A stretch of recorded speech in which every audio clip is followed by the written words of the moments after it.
Hello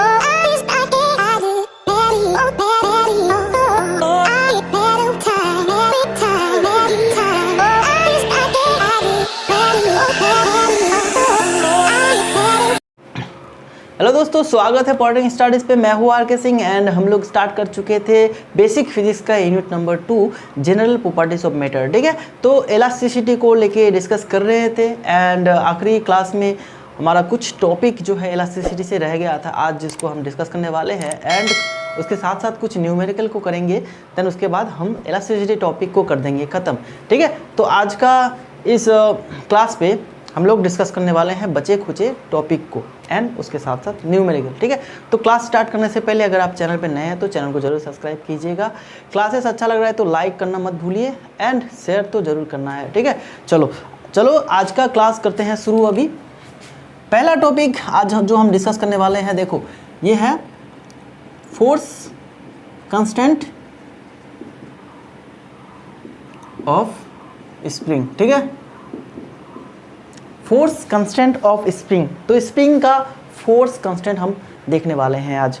okay, तो क्या है कि देखो स्प्रिंग तो आपने सभी ने देखा है और स्प्रिंग कुछ इस तरह से होता है। ओके, स्प्रिंग कुछ इस तरह से होता है। तो हमने क्या किया, इन दोनों पॉइंट में किया फोर्स अप्लाई। अभी अगर हम इसमें फोर्स लगाएंगे तो स्प्रिंग का लेंथ क्या होगा, स्प्रिंग का लेंथ होगा इंक्रीज।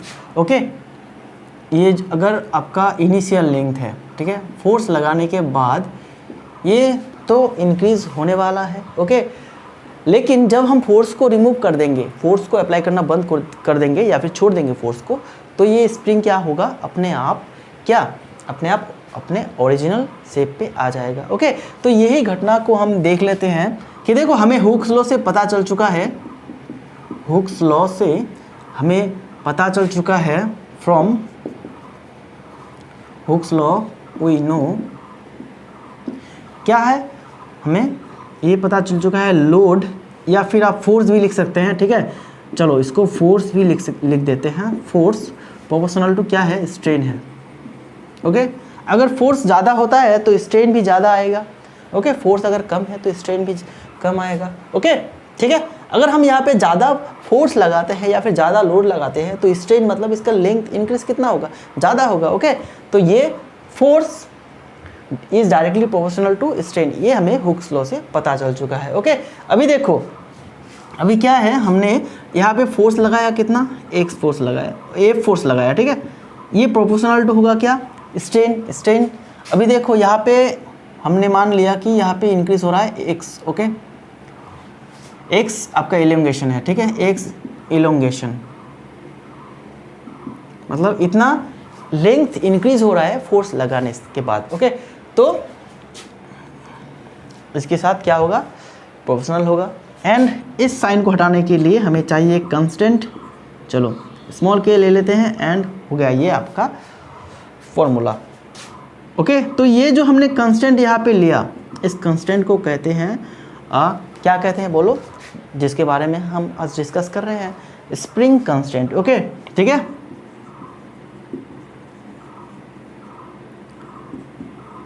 ठीक है, स्प्रिंग कांस्टेंट। अभी देखो ये तो हो गया पहली घटना। अब क्या होगा, फोर्स को हटाने के बाद, फोर्स को हटाने के बाद स्प्रिंग के अंदर एक रिस्टोरिंग फोर्स तो डेवलप होगा ना, जो क्या करेगा, फोर्स को हटाने के बाद उसको ओरिजिनल शेप में लाएगा। ओके, तो मान लेते हैं, अभी देखो ये F1 मानते हैं, F2 if F2 be the restoring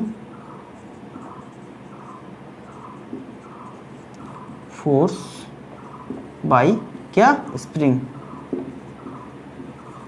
then क्या होगा, ये जो F2 हमने लिया ये क्या होगा, माइनस के एक्स के इक्वल होगा। ठीक है, ओके, क्योंकि यहाँ पे माइनस क्यों लग रहा है बोलो तो, ये फोर्स जो था इसके ऑपोजिट डायरेक्शन पे रिस्टोरिंग फोर्स आएगा। ओके, इसके ऑपोजिट डायरेक्शन पे रिस्टोरिंग फोर्स आएगा। अगर ये फोर्स इस स्प्रिंग को इस डायरेक्शन पे ले रहा है तो रिस्टोरिंग फोर्स जो डेवलप होगा वो इसी स्प्रिंग को इस डायरेक्शन पे लाने की कोशिश करेगा, इसलिए हमने यहाँ पे एक माइनस लगाया। ओके, अभी देखो अभी हम अगर स्प्रिंग कांस्टेंट की डेफिनेशन निकालने की कोशिश करें तो क्या होगा, ओके तो क्या होगा, देखो F1 kx, ये k था हमारा क्या स्प्रिंग कांस्टेंट, तो k को एक तरफ ले आओ और बस कुछ इस तरह से होगा। तो यहाँ से आपने क्या निकालना है, डेफिनेशन निकालना है। तो हम यहाँ पे ये कह सकते हैं कि it is the force, okay what is spring constant, it is the force required to unit elongation in spring, ठीक है। तो स्प्रिंग में एक यूनिट इलोंगेशन करवाने के लिए जितना फोर्स चाहिए, ओके उसे हम कह सकते हैं स्प्रिंग कांस्टेंट, ओके ठीक है। तो ये हो गया आपका स्प्रिंग कांस्टेंट। चलो अब इसका यूनिट अगर आप निकालेंगे तो क्या होगा, ये फोर्स का यूनिट लगेगा एंड यहाँ पे आपका लगेगा लेंथ का यूनिट। तो निकालो अभी इसका यूनिट, ऐसा यूनिट क्या होगा, फोर्स का ऐसा यूनिट है न्यूटन एंड ये होगा मीटर, ठीक है ओके। इलोंगेशन मीटर में लाएंगे तो न्यूटन मीटर, तो न्यूटन पर मीटर, ओके ठीक है ना। एंड यहाँ से आप इसका डायमेंशन भी निकाल सकते हैं। डायमेंशन कैसे निकलेगा, डायमेंशन अगर आप निकालेंगे स्प्रिंग कांस्टेंट का तो क्या हो जाएगा, फोर्स m/L/t-2 एंड नीचे लेंथ मतलब L, तो बच जाएगा क्या m/t-2, ठीक है ओके ठीक है ना। तो कुछ इस तरह से निकलेगा। अभी चलो अभी नेक्स्ट टॉपिक पे चले जाते हैं। नेक्स्ट टॉपिक है क्या हमारे पास, stored potential energy in a spring, ठीक है। अभी इसको मैं समझा रहा हूँ, चलो उसको भी समझ लेते हैं।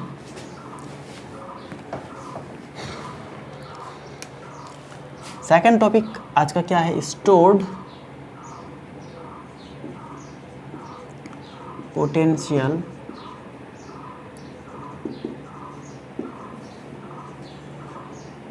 Energy in a spring, okay ठीक है। तो एक स्प्रिंग में कितना पोटेंशियल एनर्जी स्टोर होता है, तो ये आज हम देखेंगे, ओके। अभी देखो फिर से स्प्रिंग को ड्रा कर रहा हूँ यहाँ पे मैं, ये स्प्रिंग है ओके। एंड इसमें हमने लगाया एक फोर्स जिससे कि इसका हुआ एलोंगेशन x, ओके। चलो ये फोर्स लगाने के बाद इसमें एलोंगेशन कितना आया बोलो x, या फिर इसको x ना लेके अभी लेते हैं l, ओके। ये l हुआ आपका एलोंगेशन, इतना लेंथ आपका इंक्रीज हुआ फोर्स लगाने के बाद, ओके। तो देखो अभी यहाँ पे इस स्प्रिंग को l लेंथ इंक्रीज करने के लिए हमने एक फोर्स लगाया, तो क्या हुआ, फोर्स लगाने के बाद इसका थोड़ा डिस्प्लेसमेंट हुआ। इस यहाँ की अगर पॉइंट की बात करूँ, इस पॉइंट की बात करूँ तो ये पॉइंट पहले यहाँ था, ओके। ये पॉइंट पहले यहाँ था, जब हमने फोर्स लगाया तो ये इंक्रीज होकर यहाँ आ गया, तो ये हो गया आपका डिस्प्लेसमेंट, ठीक है। ये पॉइंट कितना मूव किया, एल ही तो मूव किया ना, ये पॉइंट आपका एल ही मूव किया, ओके। ये पॉइंट पहले यहाँ पे था, ओके, मतलब यहाँ पे था। अब फोर्स लगाने के बाद ये हो गया इंक्रीज, इसलिए ये पॉइंट आके यहाँ पे लग गया, ओके। तो इतना क्या हुआ, इतना हुआ डिस्प्लेसमेंट उस पॉइंट का, ओके। तो इस स्प्रिंग को एल इंक्रीज करने के लिए वर्क कितना डन किया हमने, कितना वर्क डन हुआ, ओके। तो चलो वर्क डन कितना हुआ बोलो, वर्क का फॉर्मूला पता है, फोर्स इनटू डिस्प्लेसमेंट, ओके ठीक है ना। तो फोर्स कितना लग रहा है यहाँ पे, फोर्स कितना लग रहा है, एफ लग रहा है। लेकिन ये देखो, ये फोर्स जो है ये फोर्स वेरिएबल है, ओके। ये एकदम अचानक आके ये एफ फोर्स नहीं लगा। पहले हमने स्प्रिंग को स्प्रिंग पहले क्या था, स्प्रिंग पहले इस कंडीशन पे था जहाँ पे कोई फोर्स नहीं लग रहा था, तो तब फोर्स क्या था बोलो। तो पहले एवरेज फोर्स निकालो, एवरेज फोर्स, ये जो फोर्स है, ये जो फोर्स स्प्रिंग पे लगा, ठीक है, ये फोर्स कांस्टेंट नहीं है, ये वेरिएबल फोर्स है। क्योंकि पहले इनिशियल कंडीशन पे फोर्स क्या था, 0 था, देन उसके बाद धीरे धीरे इंक्रीज होके एफ तक आया। तो हम लेंगे एवरेज फोर्स। पहले क्या था, इनिशियल फोर्स क्या था, 0, स्प्रिंग में कोई फोर्स नहीं लग रहा था, ओके। तो तब जाके फोर्स कितना था, 0 था, एंड आखिर में क्या हुआ, F हुआ। ओके, तो इसका एवरेज निकालो, एवरेज क्या होगा, F/2 होगा। तो यहाँ पे फोर्स में एवरेज फोर्स को लगा दो एंड डिस्प्लेसमेंट हो गया L, ठीक है। तो आपका क्या हो गया, वर्क डन कितना हुआ बोलो, इतना हुआ वर्क डन आपका। ओके, एंड यही एनर्जी आपका क्या होगा, यही वर्क डन आपका एनर्जी के रूप में स्टोर होगा स्प्रिंग में, ठीक है। यही वर्क डन, जितना वर्क डन हुआ, ओके, जितना वर्क डन हुआ यही एनर्जी के फॉर्म में स्टोर होगा स्प्रिंग के अंदर, ठीक है। तो अभी हम निकालेंगे क्या बोलो, अभी हम निकालेंगे stored potential energy per unit volume of spring, ठीक है। तो पर यूनिट वॉल्यूम ऑफ स्प्रिंग में कितना एनर्जी स्टोर होता है ये हम निकालेंगे, एंड ये काफ़ी इंपॉर्टेंट है, ओके, यही इंपॉर्टेंट है। स्टोर्ड पोटेंशियल एनर्जी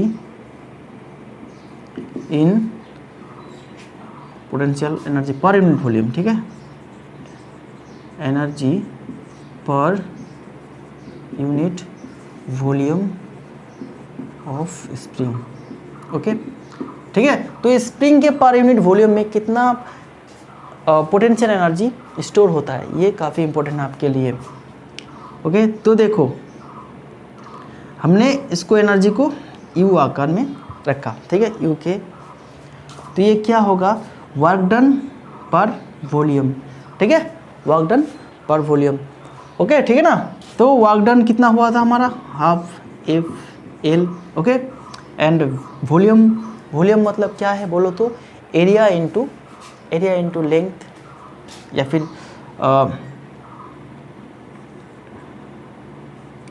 इसका हाइट या फिर लेंथ, ओके, इसका total length, area into length.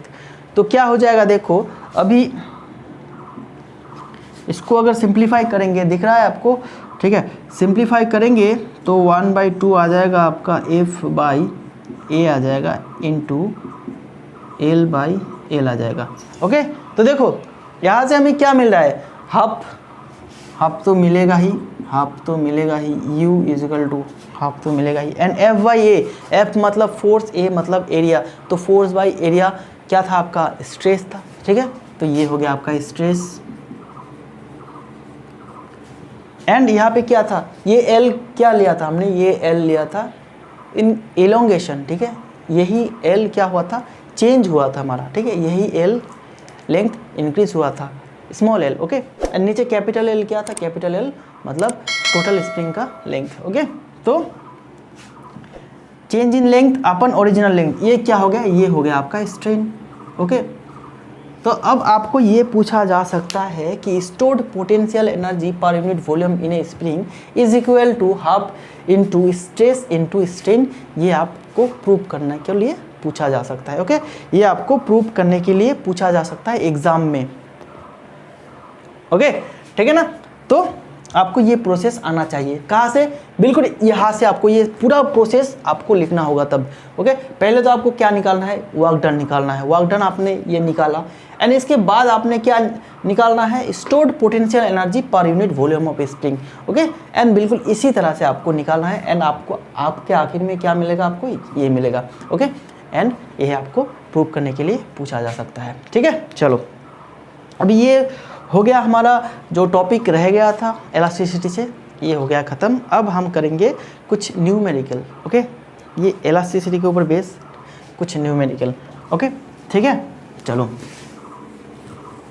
अभी हो जाओ रेडी, क्योंकि न्यूमेरिकल करने वाले हैं। कैलकुलेटर अगर नहीं है आपके पास तो कैलकुलेटर लाइए, क्योंकि मेरे पास फ़िलहाल मेरे पास कैलकुलेटर नहीं है, ओके, इसलिए मैं आंसर डायरेक्ट लिखूँगा। आप अगर चेक करना चाहेंगे तो आपको लगेगा क्या, कैलकुलेटर। चलो पहला क्वेश्चन जो स्क्रीन पे आ चुका है शायद, देखो, find the tension in a steel wire 2 metre long, ठीक है, एक स्टील वेयर है जिसमें कि आपको टेंशन निकालने के लिए पूछा जाता है, एंड वो स्टील वेयर आपका 2 मीटर लॉन्ग है, लेंथ 2 मीटर है, एंड 1 mm इन डायमीटर कितना है, 1 mm, and when it is stretch by 1 mm, and इसको स्ट्रेच किया जाता है, ठीक है, खींचा जाता है 1 mm, मतलब इसका लेंथ इंक्रीज कितना हुआ, 1 mm हुआ। Okay, and given young modulus of elasticity of steel 2 × 10⁻11 Newton per metre square. Okay, तो ये आपको दिया गया है। तो चलो अभी करते हैं इसका solution. Number 1, problem number 1। Okay, example number 1 क्या गया, सोल्यूशन निकालो इसका। ठीक है, तो गिवन क्या है बोलो, गिवन है पहले लेंथ 2 मीटर। ओके, चलो अभी डेल्टा एल मतलब इंक्रीज इन लेंथ, कितना स्टेज करके इसको कितना लंबा किया गया है, 1 mm। ओके, चलो इसको 1 mm लिख लेते हैं। एंड देखो यहाँ पे मीटर है, यहाँ पे क्या है, 1 mm है। हमें क्या करना है, सारे के सारे डायमेंशंस को मीटर में कन्वर्ट करना है। ओके, चलो इसको अभी मीटर में कन्वर्ट करेंगे तो 1000 से डिवाइड करना होगा, तब जाके ये मीटर होगा 0.001, कुछ इस तरह से आएगा शायद। ओके, 0.001 इस तरह से आएगा, ठीक है ना। या फिर इसे आप इस तरह से भी लिख सकते हैं, 10⁻³ मीटर। ओके, ठीक है, स्टैंडर्ड फॉर्म। ओके, चलो अब ये L दिया गया है एंड DL दिया गया है एंड रेडियस डायमीटर दिया गया है 1 mm, तो क्या हो जाएगा आपका 1/2 mm हो जाएगा रेडियस। ओके, डायमीटर का हाफ होता है ना रेडियस, डायमीटर का हाफ होता है रेडियस, तो हाफ हमने कर दिया, तो हमें क्या मिल जाएगा यहाँ पे 0.5 mm को अगर मीटर में कन्वर्ट करेंगे तो 10⁻³ मीटर, तो R भी मिल गया। अभी और एक चीज़ दिया गया है जो कि है यंग मॉडुलस। यंग मॉडुलस कितना है, 2 × 10⁻11 न्यूटन पर मीटर स्क्वायर। देखो अभी सारे यूनिट जो है मीटर में आ चुका है, ठीक है, सारे जो यूनिट है मीटर में आ चुका है। एंड यहाँ से हमें क्या टेंशन पूछ रहा है, ओके, कितना फोर्स लग रहा है ये पूछ रहा है। तो हमें यंग मॉडुलस पता है, यंग मॉडुलस का फॉर्मूला पता है। यंग मॉडुलस का फॉर्मूला क्या है, F/A/ΔL/L, ठीक है, ये पता है। एंड यहाँ से ये जो फोर्स पूछा गया है, ये फोर्स किस तरह की फोर्स है, टेंशन फोर्स है, टेंसाइल फोर्स है, ठीक है। तो इसको हम F ना लेके अभी T लिखते हैं, ठीक है, क्योंकि ये टेंशन फोर्स है। एंड इसी T का वैल्यू हमें निकालना है। ओके, चलो T यहाँ पे लगाओ। T लगाने से क्या है, ये पूरा इधर आ जाएगा। एंड चलो इसको अच्छी तरह से सिंप्लीफाई करते हैं, तो y to dl/l ये आ जाएगा। एंड ये a आपका ऊपर आ जाएगा, ठीक है, तो y × a, ठीक है। अभी इसका वैल्यू बसाओ, वैल्यू लगाओ। y का वैल्यू क्या है, 2 × 10⁻11 इंटू a का वैल्यू बोलो πr²। ओके, ठीक है, r² मतलब आपका 0.5 × 10⁻³ का स्क्वायर। ओके, ये r² है, ठीक है। ए मतलब एरिया, मतलब क्या, एरिया मतलब ये हमें पता है, कोई सर्कुलर सेक्शन का एरिया क्या है, πr², ठीक है ना। तो यहाँ पे मैंने इसी फॉर्मूला को लगाया। एंड ΔL/L, ΔL क्या निकाला, क्या है हमारे पास, ये है ओनली 10⁻³ एंड नीचे L क्या है, L है 2। ओके, ठीक है, तो ये पूरा आपको कैलकुलेशन करना है जिससे कि ये कट जाएगा आपके। एंड देखो अभी मैं इसको सिंप्लीफाई कर रहा हूँ, आगे आप करते रहेंगे। पूरा कैलकुलेटर में अगर पूरा वैल्यू को अगर लगा देंगे तो एक ही बार में आपका आंसर आ जाएगा। तो मैं इसको और भी छोटा कर रहा हूँ। ओके, तो देखो अभी ये जो आएगा 10⁻11 है ये, एंड इसको अगर स्क्वायर करेंगे 10⁻6 × 10⁻³ ये हो जाएगा आपका, ठीक है। एंड इसके साथ साथ रहेगा 0.5 का स्क्वायर। ओके, तो ये तीनों ये 9 हो जाएगा एंड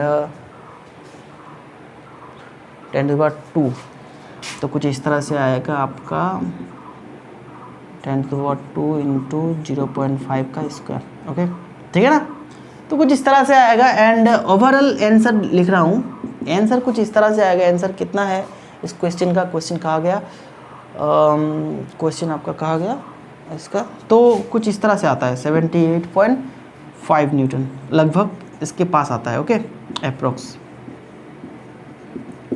ठीक है ना। तो ये हो गया टेंसाइल फोर्स इस न्यूमेरिकल प्रॉब्लम का। ओके, कुछ इस तरह से ही पूछा जाएगा आपका आंसर। ये तो काफ़ी सिंपल सा हो गया। चलो अभी थोड़ा सा लेवल को इंक्रीज करते हैं एंड अगले प्रॉब्लम को देख लेते हैं, ठीक है।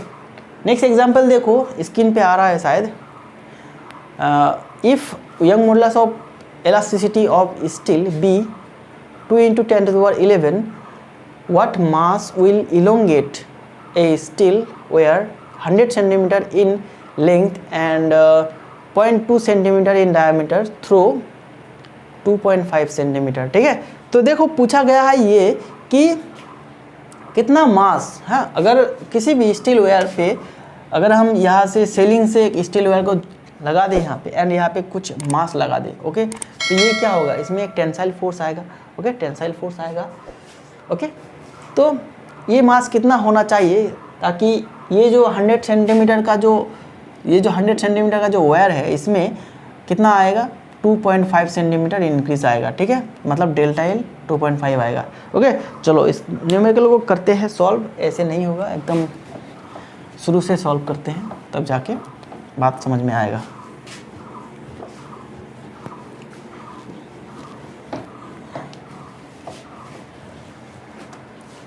ओके, एग्जाम्पल नंबर 2 देखो। एग्जाम्पल नंबर 2 में क्या कहा गया है, गिवन क्या है, पहले ये लिख लेते हैं, given y = 2 × 10⁻11 Newton per metre square, okay, ये है। एंड उसके साथ साथ ओरिजिनल लेंथ कितना है, 100 सेंटीमीटर। इसको अगर मीटर पे कन्वर्ट करेंगे तो क्या हो जाएगा आपका, बोलो 100 सेंटीमीटर मतलब 1 मीटर, ओके, ठीक है ना। 100 सेंटीमीटर मतलब क्या, 1 मीटर, 100 सेंटीमीटर मतलब, अच्छा देखो, will elongate a steel wire 100 centimetre in length and length metre 100 centimetre, चलो। एंड आपका डेल्टा एल क्या है, डेल्टा एल है 2.5 सेंटीमीटर, ठीक है। डेल्टा एल आपका क्या है, 2.5 सेंटीमीटर। एंड इसको मीटर पे कन्वर्ट कीजिए, मीटर पे कन्वर्ट करने से आपका आता है 2.5 × 10⁻² मीटर, ओके। एंड क्या है, रेडियस क्या था, पहले तो 0.2 सेंटीमीटर इन डायमीटर, ठीक है। तो 0.2 को अगर 2 से कर देंगे एंड 10⁻² से कर देंगे तो ये मीटर में आ जाएगा, मतलब हो गया 0.1 × 10⁻² मीटर, ठीक है। तो ये हो गया r, ओके।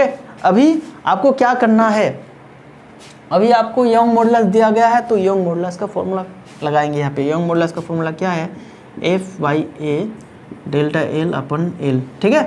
तो F मतलब क्या है, यहाँ पे फोर्स क्या लग रहा है, बोलो, यहाँ पे ये सेलिंग से ये लटका है एंड यहाँ पे एक मास लगा है, तो इस वायर में फोर्स क्या लग रहा है, बोलो, इसका वेट लगेगा फोर्स mg, ठीक है। तो F के जगह पे हम लगाएंगे mg एंड A के जगह पे होगा πr² एंड डेल्टा एल तो डेल्टा एल ही रहेगा एंड एल तो एल ही रहेगा, ठीक है। तो यहाँ से हमें mg का वैल्यू m का वैल्यू निकालना है, g का वैल्यू हमें पता है, ओके, g का वैल्यू हमें पता है। तो आप क्या करेंगे कि सीधे इसको लिखिए, m का वैल्यू क्या होगा, y × डेल्टा L/L, ठीक है। एंड ये πr² ऊपर आ जाएगा आपका एंड नीचे आ जाएगा g, ठीक है।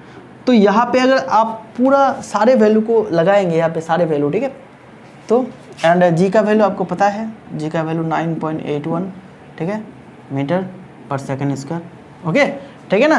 तो सारे वैल्यू यहाँ पे लगाइए, कैलकुलेटर में एकदम टाइप कीजिए फटाफट, आपका आंसर क्या है निकल आ जाएगा, ठीक है। तो ये कुछ इस तरह से आएगा आपका आंसर सोल्व, ओके। तो 16 ये होगा क्विंटल, ठीक है, 16 क्विंटल, ओके। तो ये होगा आपका आंसर। आप एकदम इस फॉर्मूला पे सारे वैल्यू को टाइप करके एक ही बार में कैलकुलेटर में क्या आंसर आ जाएगा आपका ये, एंड उसको 100 से डिवाइड करेंगे, 100 से डिवाइड करेंगे तो क्विंटल पे आ जाएगा। हमें पता है 1 क्विंटल = 100 kg, ठीक है। चलो अभी देखो, अभी एग्जाम्पल नंबर 3 करते हैं, अगला एग्जाम्पल करते हैं जहाँ पे ये पूछा गया है, if the volume of a wire remains unchanged when subjected to a tensile strain what will be the Poisson's ratio. तो देखो एक वायर में आपका क्या है, वॉल्यूम जो है वॉल्यूम चेंज नहीं हो रहा है, ठीक है, एंड एक टेंसाइल स्ट्रेन से सब्जेक्टेड है जिसमें कि टेंसाइल स्ट्रेन लग रहा है, एंड पूछा गया है क्या, पॉइसन्स रेशियो। ओके चलो अभी देखो इसको इरेज करता हूँ। थर्ड अगला प्रॉब्लम में चले जाते हैं। अगला प्रॉब्लम में क्या कहा गया है, देखो एक वायर का अगर वॉल्यूम का फॉर्मूला निकालेंगे, वायर मतलब एक सिलेंडर जैसा शेप, ठीक है, तो सिलेंडर का फॉर्मूला क्या है, वॉल्यूम का, volume equal to pi r square L, ठीक है ना, यही है सिलेंडर का फॉर्मूला। ओके अगर इसमें हम दोनों तरफ डेरिवेटिव करेंगे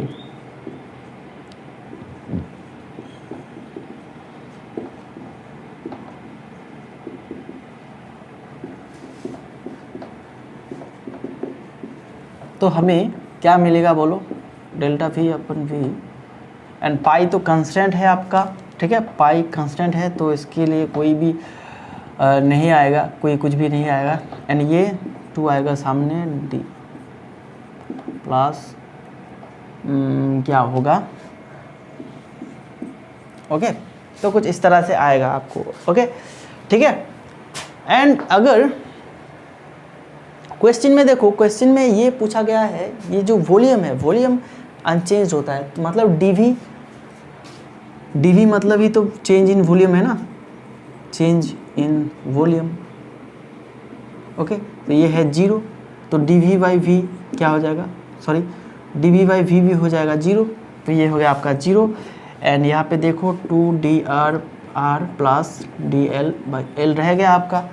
एंड अगर हम इन चीज़ों को इधर लाते हैं तो मान लो -2dr बाई आर, एंड इधर रह जाएगा आपका dl बाई एल। ओके चलो अभी इस माइनस को इधर रहने देते हैं एंड 2 को उधर ले जाते हैं, इधर 2 मल्टीप्लाई आकर में है, इधर जाके आपका डिवीजन हो जाएगा। ओके चलो इधर रह जाएगा आपका dr अपन r, एंड ये l dl बाई l, इधर आने से ये कुछ इस तरह से हो जाएगा, माइनस तो साइन है, एंड इधर 1 था, ये 2 आके इधर डिवाइड हो जाएगा तो 1/2 होगा। ओके तो देखो ये जो हमें मिला अभी, एंड ये जो हमें मिला अभी, ठीक है, ये जो पार्ट है dr by R upon dl by L. Okay तो ये क्या है, ये है आपका पॉइसन्स रेशियो। पॉइसन्स रेशियो में हमें ये पता चल चुका था। ओके तो हम यहाँ पे ये भी लिख सकते हैं 1/2, तो पॉइसन्स रेशियो का वैल्यू कितना निकला, हाफ निकला। ओके 1/2 निकला। तो ये था आपका थर्ड नंबर एग्जाम्पल का सोल्यूशन। ओके चलो एक और कर लेते हैं सिंपल देख के, ठीक है। आपको क्या करना है, आपकी किताब से, आपकी बुक से आपको कुछ इस तरह की प्रॉब्लम जो है सॉल्व करना है।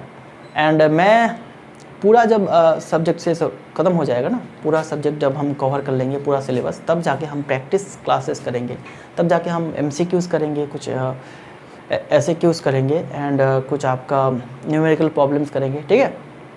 लेकिन फ़िलहाल अभी हम थ्योरी को ख़त्म कर लेते हैं, एंड उसके साथ साथ कुछ ऐसे 2-3 एग्जाम्पल करते जाएंगे। ओके चलो नंबर 4, एग्जाम्पल नंबर 4 क्या कहा गया है, could a steel wire of 2 metre long be stretched 10 mm without exceeding its elastic limit, which is elastic limit दिया गया है, एंड y मतलब यंग मॉडुलस भी दिया गया है।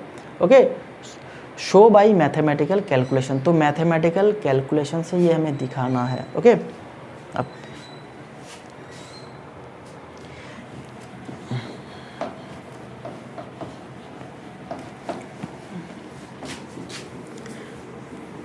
न्यूमेरिकल में ये पूछा गया है कि एक वायर को हम क्या 10 mm स्ट्रेच कर सकते हैं विदाउट एक्सीडिंग क्या इलास्टिक लिमिट। इलास्टिक लिमिट को क्रॉस ना किए हम क्या 2 मीटर की एक वायर को 10 mm स्ट्रेच कर सकते हैं, ये पूछा गया है। ओके चलो गिवन क्या है, गिवन दिया गया है यंग मॉडुलस है आपका 20.09, okay 09 into 10 to the power 10 okay 10 into आपका क्या है, सॉरी ये आपका पास्कल में होगा, okay newton per metre square. And length आपका दिया है 2 metre and delta L 10 mm, okay इसको अगर करेंगे तो आपका क्या हो जाएगा 10 इंटू 10⁻³ करने से 1 इंटू 10⁻² आएगा आपका, ओके ठीक है, ठीक है ना, ये आएगा आपका, क्योंकि 10 ये 1 ऐसे ऐसे इस तरह से हो जाएगा, या फिर आप सिर्फ ओनली 10⁻² भी लिख सकते हैं, ओके। चलो अभी देखो यहाँ से हमें क्या निकालना है, यंग मॉडुलस का फॉर्मूला लगाओ, क्या है स्ट्रेस अपन स्ट्रेन, ओके स्ट्रेस अपन स्ट्रेन। तो ये क्या होगा, सॉरी यंग मॉडुलस मतलब क्या, लॉन्गिट्यूडिनल स्ट्रेस, ओके अपन लॉन्गिट्यूडिनल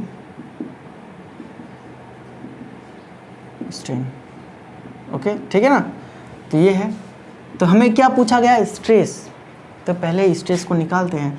तो इधर ओनली मैं एल स्ट्रेस लिख रहा हूँ, ओके देन क्या होगा y इंटू लॉन्गिट्यूडिनल स्ट्रेन मतलब delta L upon L, okay तो y का वैल्यू लगाओ यहाँ पे इंटू 10⁻10 इंटू क्या होगा डेल्टा एल मतलब है 10⁻² एंड एल मतलब है आपका 2 मीटर, ओके। तो अगर इसको आप कैलकुलेशन करेंगे तो कैलकुलेशन करने के बाद आपको क्या मिलेगा बोलो, आपको मिलेगा कैलकुलेशन कीजिए कैलकुलेटर पे तो आपको स्ट्रेस मिल जाएगा, ठीक है स्ट्रेस मिल के कुछ इस तरह से आएगा 10 इंटू 045, मैं आंसर दिख के लिख रहा हूँ, ओके आप चेक कर लीजिएगा, ओके कुछ इस तरह से आपको मिल गया, क्या स्ट्रेस मिला।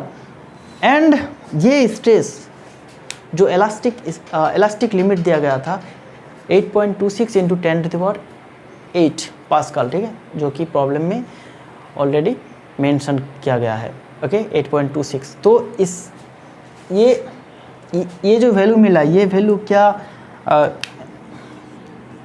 क्या है, इलास्टिक लिमिट से, सॉरी इलास्टिक लिमिट से ज़्यादा है, ओके ये वैल्यू स्ट्रेस का जो वैल्यू है ये इलास्टिक लिमिट से ज़्यादा है। तो आंसर आपका क्या आएगा, पूछा ये गया था could a steel wire of 2 metre long be stretch 10 mm without exceeding its elastic limit. तो इलास्टिक लिमिट को एक्सीडिंग ना किए क्या हम 10 mm स्ट्रेच कर सकते हैं, तो आंसर आएगा आपका नो, नहीं, ये जो स्ट्रेस है ये स्ट्रेस इलास्टिक लिमिट को एक्सीड कर रहा है, ओके। तो चलो ये कुछ एग्जाम्पल था हमने आज किया किसके ऊपर, इलास्टिसिटी के ऊपर। तो इलास्टिसिटी का जो टॉपिक है वो आज से ख़त्म होता है एंड आगे की जो क्लास होगा, आगे की क्लास में हम सरफेस टेंशन को स्टार्ट करेंगे, फ्लूइड का जो और एक मटेरियल का जो और एक प्रॉपर्टी है, बेसिकली ये फ्लूइड का एक प्रॉपर्टी है लेकिन फ्लूइड भी तो एक मटेरियल है, ओके। तो अगले क्लास में हम सरफेस टेंशन को स्टार्ट करेंगे एंड वो होगा जनरल प्रॉपर्टीज ऑफ मैटर का सेकंड टॉपिक, ठीक है। तो चैनल के साथ जुड़े रहो, क्लास को लाइक करो, शेयर करो, चलो मिलते हैं अगले क्लास पे सरफेस टेंशन को लेके, थैंक यू।